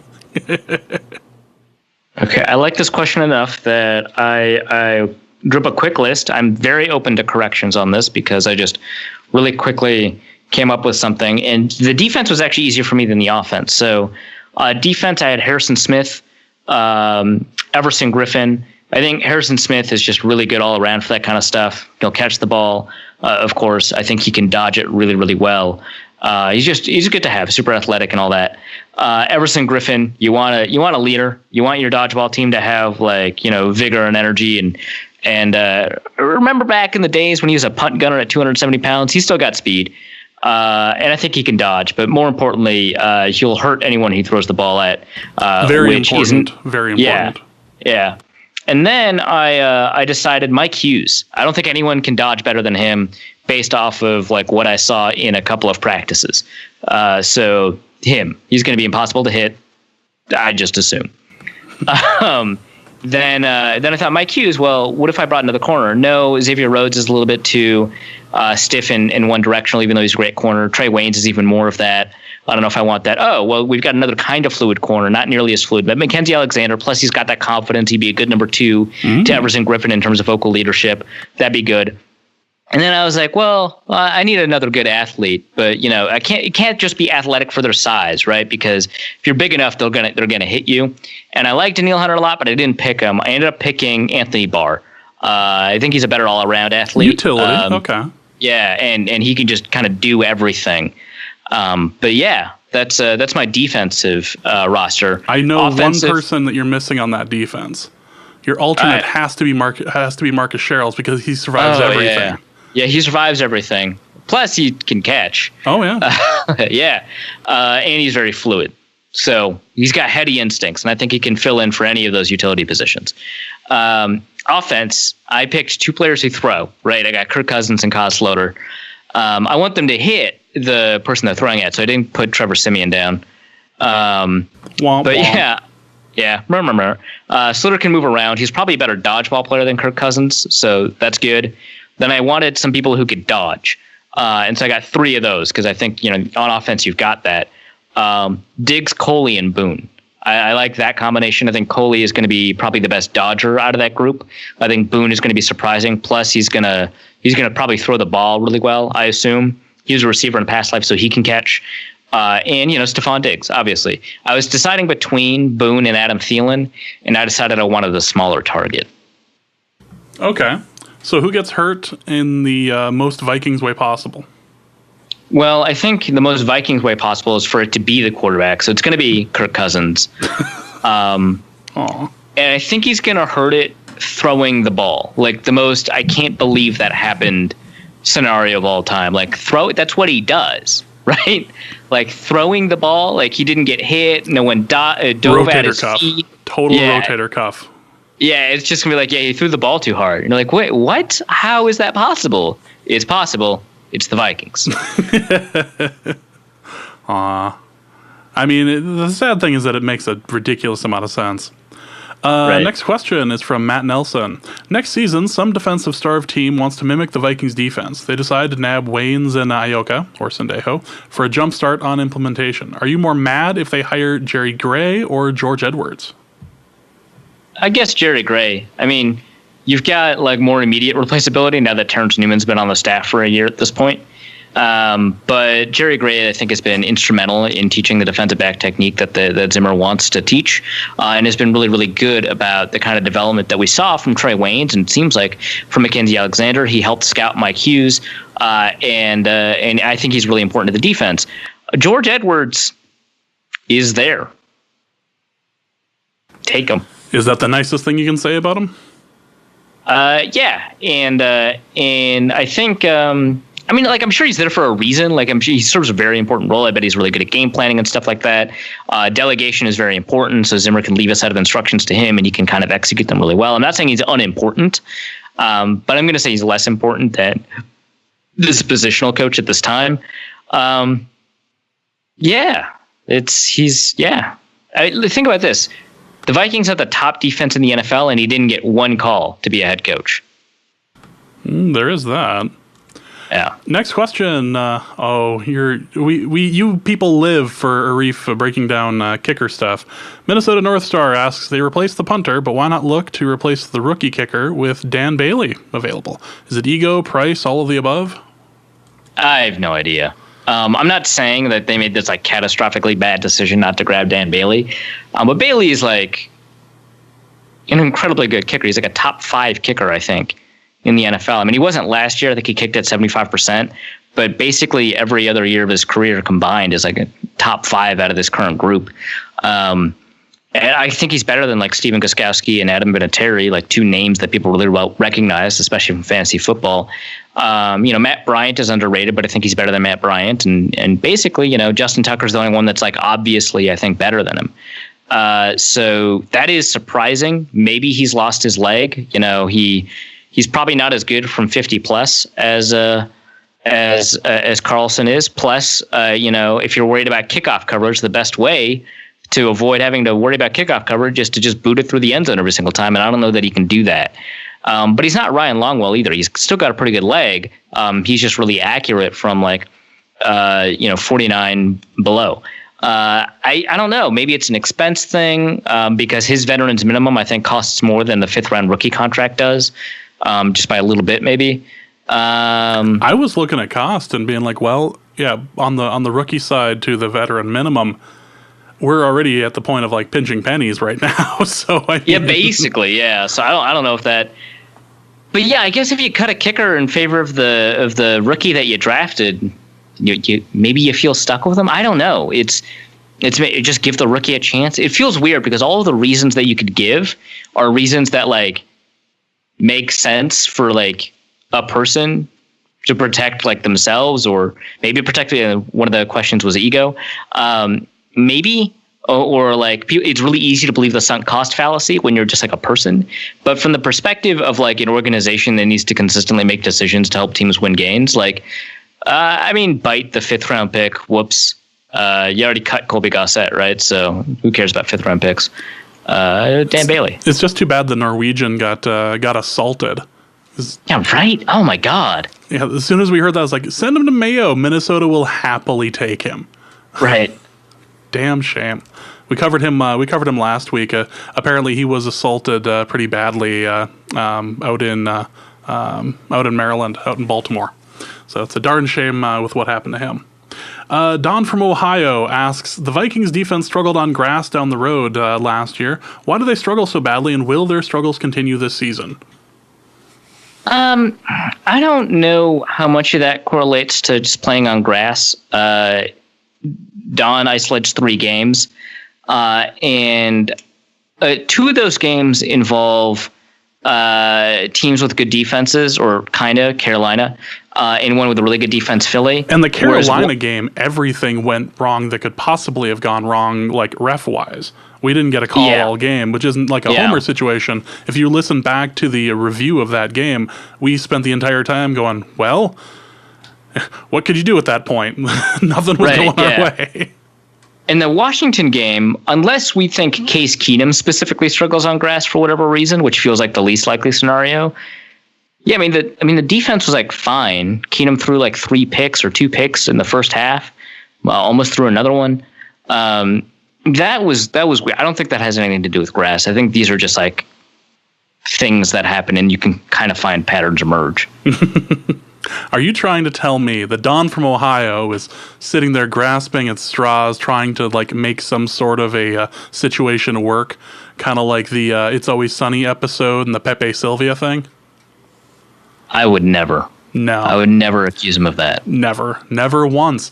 We do want to just quick mention the Norse Code fantasy drafts happened on Labor Day in all of their glory, in all of their splendor. First off, seriously, Arif, you missed the first one. I was at the fair. Yeah, I'm sure you were. But you know what you should have been doing? Should have been at the fair drafting your team. I actually did draft 3 other teams at the all day the day before when I was hanging out with my brother. But I probably could have drafted at the fair. But no, I was at the fair. I was hanging out with people. I'm a people person. Why don't you understand that? What is wrong with you people? But I did want to mention that those who follow Don from Ohio on Twitter know of his love of Kyle Sloter. And with the 12th pick of the Norse Code draft, he did in fact select Kyle Sloter in the first round. It's insane. His team is like not awful. I mean, it's not good, right? He doesn't have a first round pick, but like it's not awful either. No, I just wanted to quick make mention of something here from them from the Yahoo draft grade for his team, because it's worth mentioning what happened here. So for those who have drafted through Yahoo, they give like little draft grades and everything, and they'll basically rank you as to whether or not you picked the appropriate player that was available at that time. Somehow he ended up getting a B- despite the fact that he picked up Kyle Sloter in the first round. It's not a bad team. It's like frustrating. That's the case. Yeah. The thing for him was you may have been a bit overeager when deciding to choose Sloter at number 12, about 6 rounds earlier than his ADP of 83. Sloter is projected to score 0 fantasy points this season with the Vikings. Like, yep. That man is on brand right there. Good for him. Totally on brand. Next question is going to be from Adam West. How many games before a quarterback is hurt? After that, how many snaps before the fan base is fighting over Sloter? Well, when does this charity dodgeball game occur? Probably on the bye week, right? I have to assume it's the bye week. Yeah. When is the bye week? Is it week 6, week 5? I thought it was week. It's early again. I feel like it's not week 5. That's for sure. No. Whatever the bye week is. Which, again, Super Vikings to be injured during the season, but not in practice or in a game. No, and it's the Vikings' way of doing things, and not the Bills. Because if it was the Bills' situation, dude would just be like slipping on a shower mat or something. Which is still the best possible way of having like an injury in the NFL. It's incredible. Yeah, it's like it's almost baseball absurd. Yes. Corey Rug asks, given the Bears got Mack and extended him for the foreseeable future, should the Vikings react by signing Barr to a similar deal? Or should the Vikings be looking for offensive line trades or 2019 free agents and letting Barr walk or nothing? More talk about offensive line trades. No, I don't think Mack has a bearing on Barr because Barr plays a different position. He will not play that position for the Vikings this season, even if he's going to rush off the edge a little bit.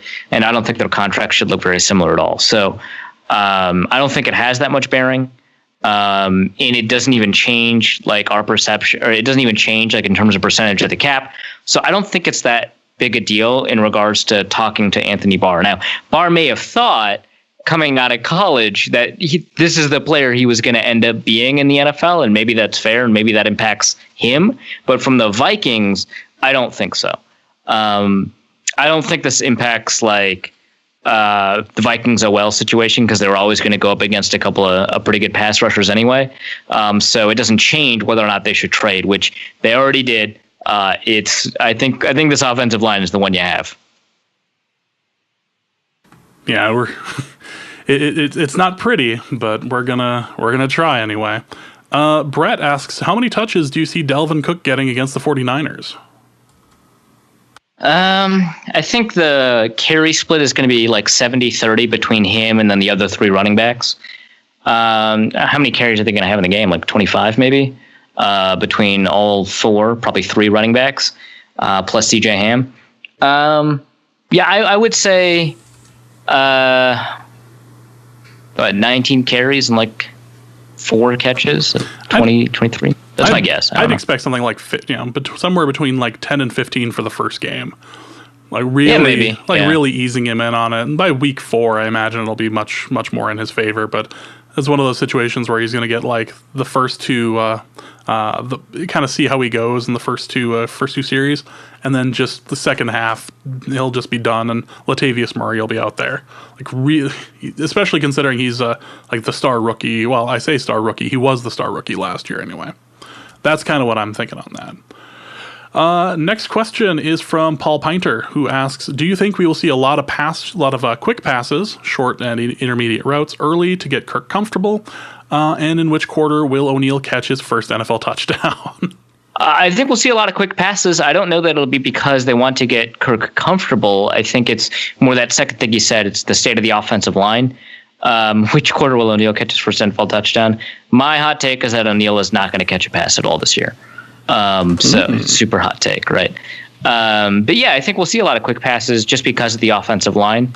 You heard from Evan that that interior defensive line is pretty good, and they want to probably get rid of the ball quickly. Next question is from John Belk. This is a really interesting thought process behind this. We know that where the refs place the ball after a play is very inaccurate. Do you think it's possible that there is a football equivalent of pitch framing, where certain players are good at influencing the ref towards placing the ball a little bit forward? If so, it seems like having a team with multiple good football pitch framers could actually be worth something significant, maybe even extra first down or two a game. Yeah, so for people who are unfamiliar with pitch framing in baseball, it's a relatively recent discovered phenomena in the sabermetrics community, something that I think old school baseball heads maybe knew for a while, where the way that they catch the ball, catchers catch the ball from the pitcher, can influence whether or not it's called as a strike or a ball. And sort of the more you kind of have to do in order to catch the ball, the more physical effort you seem to exert, the more likely it is going to be called a ball.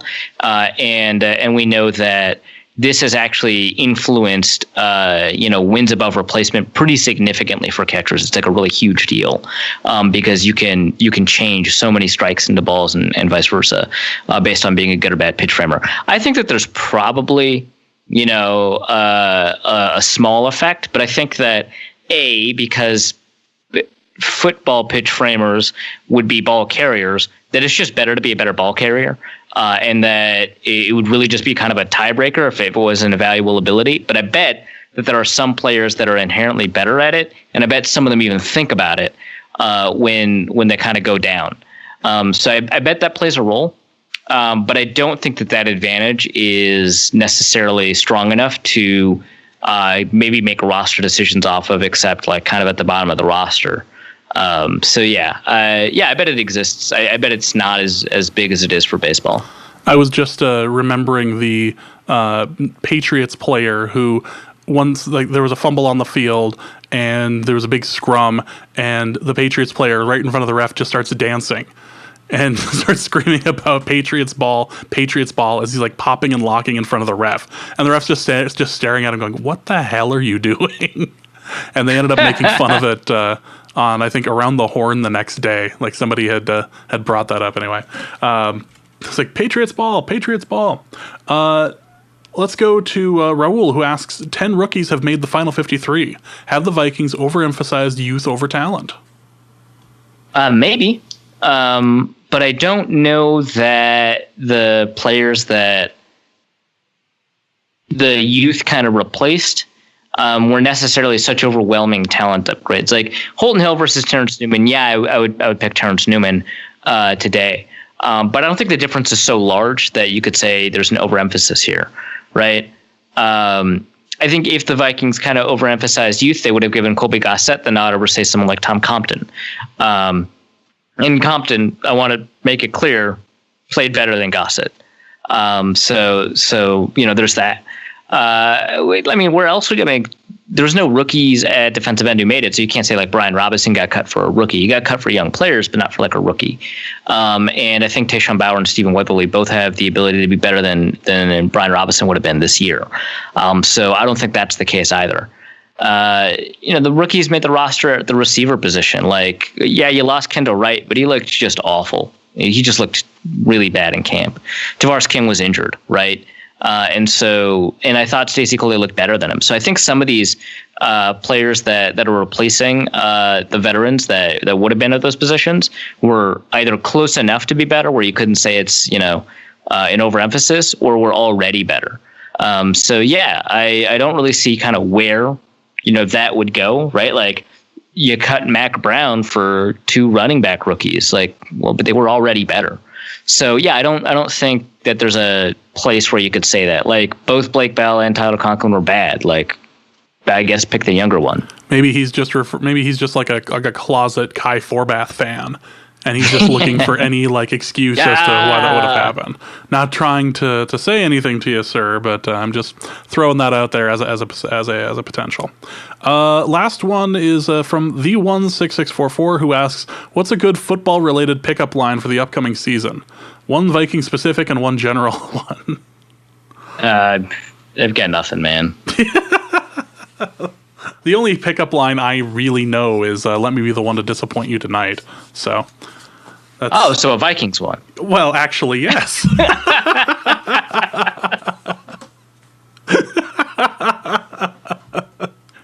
So that is going to be it. We've got the 49ers game on Sunday at noon. Again, if you would like to donate to the Patreon or the PayPal, you can do so and enter the drawing in order to win London swag that we'll be sending out here really soon. So you can go to paypal.me/Norse Code, or you can go to patreon.com/Norse Code and donate there. So, and I suppose if you do want to provide money for me to slap Dusty, you can also just specify that in the note. That will be happening in October, and we will be going to the New York game. So look out for more information about that. Arif, let's talk some athletic stuff. What are you plugging this week? So later on this week, you're going to see me do a preview of the 49ers game. I'm going to talk about Kyle Shanahan a little bit about Jimmy Garoppolo.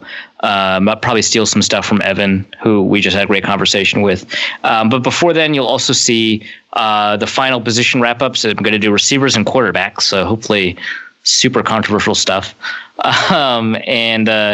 And we already put up a mailbag where all four of the Vikings writers for The Athletic, so that's me, John Krasinski, Chad Graff, and former Vikings backup quarterback Sage Rosenfels, answered questions from people who joined our kind of discussion and previewed the season. So those are all the things you can find at theathletic.com. I'll put links to those in the show notes. And that was a really great article. I spent a little bit of time reading that one with Sage Rosenfels. It's still kind of amazing that the former player is writing over there, and some of his pieces have been really interesting. Yeah, absolutely. He's done a great job. All right, so that is going to be it for this episode. We will see you next week where we recap the game against the 49ers. So for all of that, for Arif, this episode, for Dusty, my name is James. Thank you guys so much for listening, and please remember to tweet that. And we will see you next week. Norse Code is the largest and only division of Norse Code LLC. You can find Norse Code on the Daily Norseman, SB Nation's Vikings blog at dailynorseman.com. You can also find it on iTunes, Stitcher, Google Play Music Podcasts, Spotify, or wherever fine podcasts are aggregated. Our Vikings blogger extraordinaire and generally useful human is Arif Hassan, and he can be found on Twitter at Arif Hassan NFL. I am your producer and co-host, and my name is James Pagashnik. You can find me at the show's official Twitter feed at NorseCodeDN. If you'd like to donate a few bucks to the show, you can make your one-time donation at paypal.me/NorseCode, or a recurring monthly contribution can be made by visiting patreon.com/NorseCode. Any questions or comments that won't fit in a tweet can also be sent to norsecodepodcast@gmail.com. On behalf of the Norse Code staff, we thank you so much for listening. Our formula is this. We go out, we hit people in the mouth.